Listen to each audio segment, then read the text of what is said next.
Just wanted to thank everyone for being here. We're just super excited and really honored to host this weekend, to host the first ever Super Regional in Starkville for our softball program.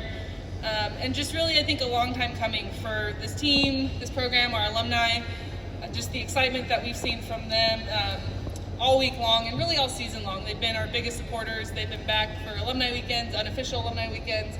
We'll have a big crowd of them again. And, they really have been a big part in building this program and trusting these coaches and buying into what Mississippi State softball is all about. And I think they really laid the foundation for this group and this team as well. They bought into what we were selling, and it was to make history for this program, to be the first to attend a Super Regional, and for that to come to fruition over the weekend.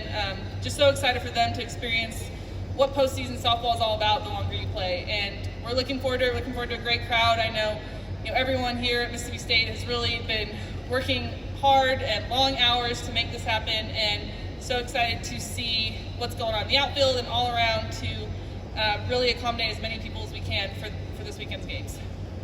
All right, we'll take questions for the student athletes so we can dismiss them when the question portion is over. Any questions? John? John Sokoloff with WCBI TV in Columbus. I guess it's for both of you. Maybe Paige, you can start us off. But I was hearing how it had to have been an emotionally draining weekend when you make softball history and knock off the number 2 ranked team. I mean, it's got to be crazy. I heard about all the texts and phone calls and lack of sleep that first night. I mean, has there been any kind of emotional drainage, and what's kind of been the key in making sure you guys get back on track? I don't really think there's been an emotional drainage. It's definitely been some highs, mostly highs, of course. We're just really excited to get things started and get things rolling. It's we're ready to play. Let's go.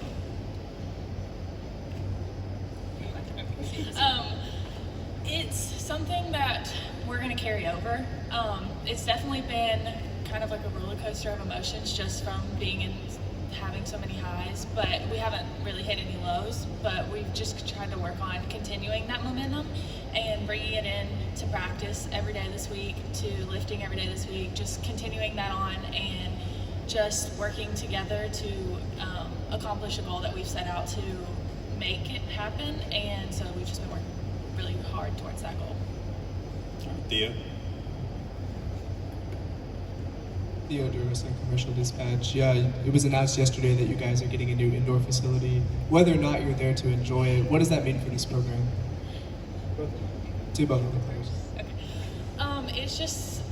It's amazing to see, and even though I may not get to play in it, but seeing that the future Bulldogs that come into this program are going to be a part of that is just something so special. And knowing that alumni in the past, people on this team, we're setting that foundation for that to be able to happen is just an amazing experience to be a part of. And I'm so blessed, and it's really cool to see it coming into play. Yeah, it's really nice knowing how much our program's been growing over the years, and seeing it all just unfold, especially recently. And I might only have possibly 1 year playing in it, but it's just going to be really exciting to have something new for us 1 year along with our future Bulldogs. Robbie? Robbie Falk with 247. This is for Annie. When Coach Ricketts got you here, she was selling a vision, but did you envision this happening in your time to make history like this? There was nothing in the past to sell, so that it was a vision, but did you think this was going to happen? It's something that from the first day that I stepped on campus, that was something we talked about. First team meeting that I was ever a part of, we set a goal and we wanted to make it happen. Whether it was the first 2 years I was here, or if it was going to be this last one, we set it out and we did everything we possibly could to make it happen. So I kept saying it's unreal, but it's just so awesome to be a part of. Any other questions? Theo? Paige, at the end of that last regional game, you immediately go out and spike the ball on the ground. Was that something that you thought about doing before, an instinctive thing at that point? Yeah, it's kind of something what if this blast ball is hit to me? I actually just got done telling Maddie and Chloe, I was this girl's about to hit the ball our way, because because she had done it that bat before. I was like, this girl's going to hit it to us. So I was like, I already had a feeling it was coming to me. I didn't exactly know what I was going to do at the time. It was just out of like the timing and the emotion. I was just so excited. I just, let it go. Just glad you didn't hit Annie in the face. And I got kind of scared for a second, but it was fine. It was just we were gonna roll with it. I tried to. All right, any other questions in the room? All right, if you have any questions on Zoom, just hit the raise your hand function.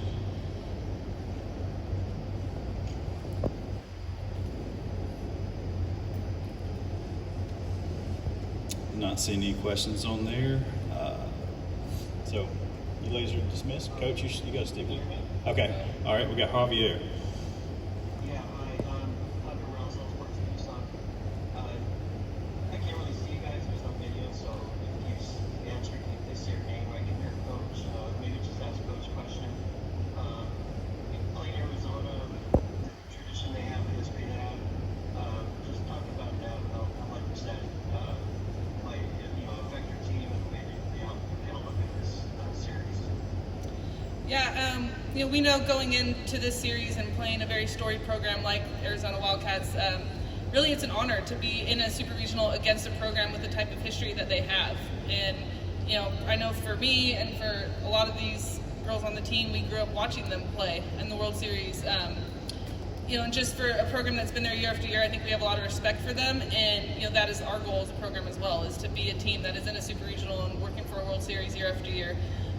So we're excited for the opportunity, but I think our focus always goes back to us and to our dugout. And we're going to respect our opponent. We're going to prepare for them. We're going to take it seriously, but we know we have to be focused on what we can control, and that's every pitch that we throw or that we're looking to hit in the box. Is there something particular that impresses you about Arizona that you've seen overall? Really all around, they're just fundamentally a strong team. Obviously, their offense, they've hit for a lot of power. Their pitching staff really lately has just been hot, playing great defense as well. And you look at that coaching staff. I've had the opportunity to play against all three of them, and they've all played at a high level. But I just think when you look at them and what they did, particularly in the Pac-12 play, starting 0-8 and then going on the run like they did, it reminds me of our team last year. And I know the grittiness and the determination that what that takes to turn it around when nothing's going your way, and you're in that kind of 0-8 or 0-13 hole in conference play. So I'm excited for it. I think it's going to be two hard-nosed, gritty teams going out there competing, giving it their best, and we're excited to get on the field with them.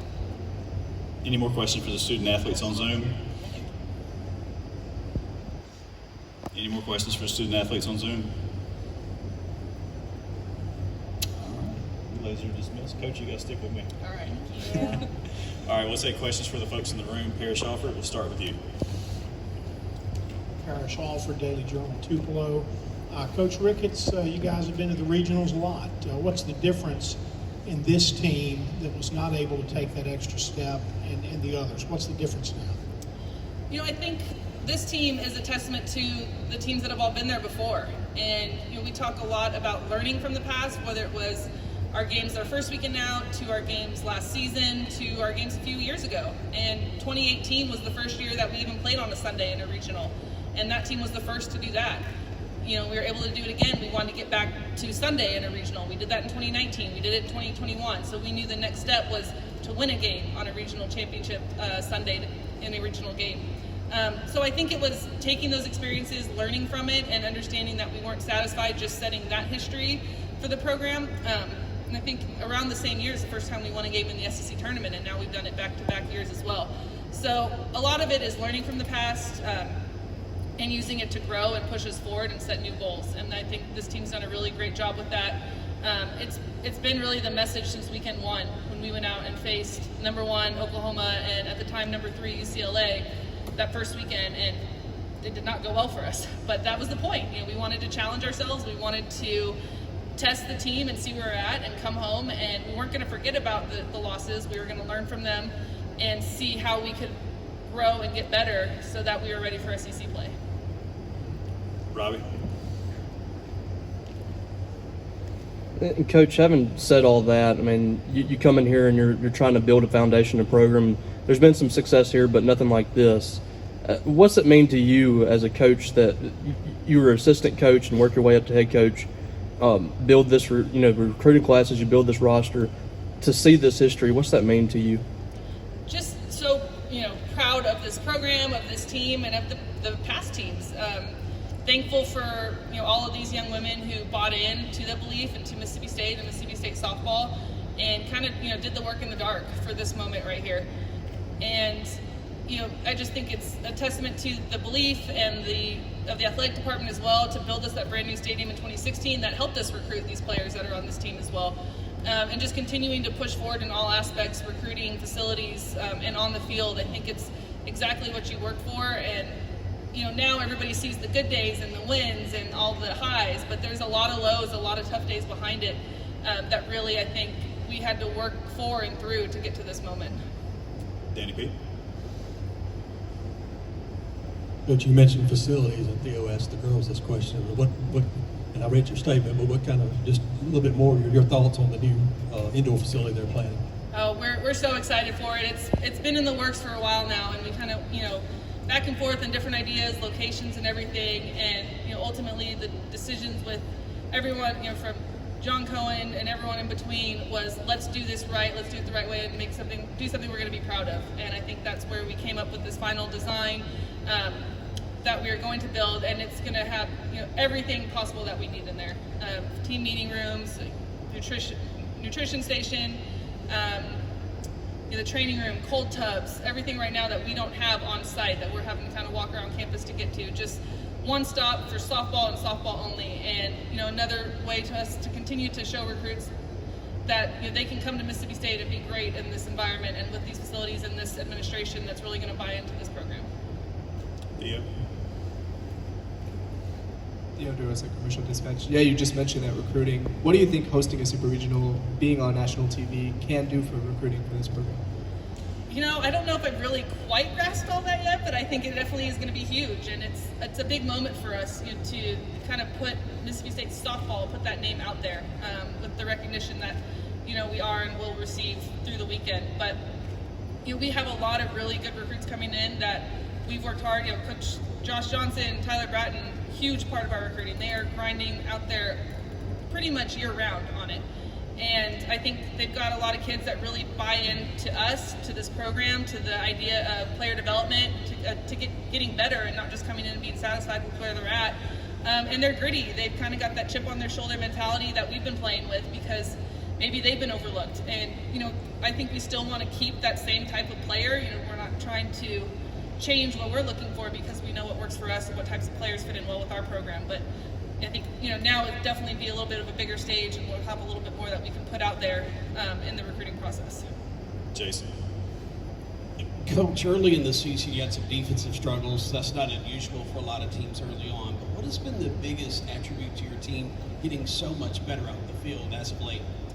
I just think a lot of focus and a lot of hard work on that. Early on we were still trying to find our identity. We were rotating different positions. I think Paige was playing second, Shay was at third. We had a lot of different first basemen out there, but just trying to figure out the best fit for us. And once we kind of figured out that lineup, getting the reps and getting them comfortable. I think they bought into the idea of we need to get better on defense and get better fast and just raise the standard a little bit. So it's not just the coaches who are out there. If we make a mistake and we're doing a drill that we know we want to do perfect, it'll be Madison Kennedy or Shay Moreno saying, no, do that again, we can do that better. And just that type of mindset and approach, I think, to our defense really helps them to trust and buy in, and then the pitchers are going to have that faith with them behind them as well. Robbie. Speaking of the pitchers, you use that whole staff approach, and Annie was so good in that second game, but you don't get there without Aspen, and Kinley's been good down the stretch as well. Just how good have you felt like that group has been, especially late in the season? Yes, the pitching staff, particularly those three, have just been exceptional for us down the stretch. You definitely could not be in this position without them, without Aspen in that complete game Sunday. But I think the biggest thing that the three of them do, really the entire pitching staff, is they buy into the idea of a staff and doing it together and it not just being one pitcher. And they are each other's biggest cheerleaders. they are supportive and appreciative when somebody comes in to relieve them, because they know that we're trying to set the next pitcher up for success. So whether it's sending Aspen out there to open and one time through the lineup like we did in the SEC tournament, Kenley middle relief, and Annie to close, it just really is help setting each pitcher up for a position that they're going to be successful. So maybe now we're not having to throw 4 times through a lineup twice in a weekend. So they buy into it. They buy into the game plan they're doing with Coach Josh, and they've just really done a great job of focusing in and not putting too much pressure on themselves, because they know they're not doing it by themselves out there. John. John Sokoloff with WCBI TV in Columbus. So I heard about, it's kind of like what I asked the players, I heard about how emotional last weekend was, taking down the national #2 seed, lack of sleep, a lot of calls, a lot of texts. I'm sure it's all surreal. You as a coach, what's kind of been the key to making sure that your players aren't kind of emotionally drained and they stay focused on the task at hand and not have any kind of carryover from that? Yeah, that's definitely been the biggest focus for us for the week. With a lot going on, a lot of distractions, how do we get them back focused on softball, on the game plans, and on the weekend? And just not being satisfied with getting to the stage. How can we go out there and compete and play our best ball this weekend as well? And that's really been the message. It's let's be where your feet are. We're going to enjoy it. Coming back to that welcoming committee Monday afternoon was really cool, and let's enjoy it, and then we'll get back to work. So really the message has been be where your feet are, whether that's out there getting off the bus, in the weight room, on the field, in the bullpen, in the cages. Just be checked in there, not looking too far ahead, because I think when you start to look too far ahead this late in the season, it can be a little bit overwhelming. So let's just check in with each other. All you can control right now is this rep that we're working on. We've had a lot of help. We've got some great support. We brought in our counseling and sports psych department yesterday and just did kind of a question and answer, like, hey, how are you feeling? What are your emotions? How can we help? And the girls were able to just kind of talk through some of that, the nerves, the anxiety, the pressures that they were starting to feel, and just really using our resources. We took a minute yesterday to go and give back. Right now everybody's focused on us. We know we're very blessed, and we want to go out and bless some other people. So just trying to keep them busy, but also trying to keep it light, and then locking in and working hard when we do get on the field together as well. Anybody else got any questions in this room? All right, we'll turn it over to Zoom. Anybody got any questions on there?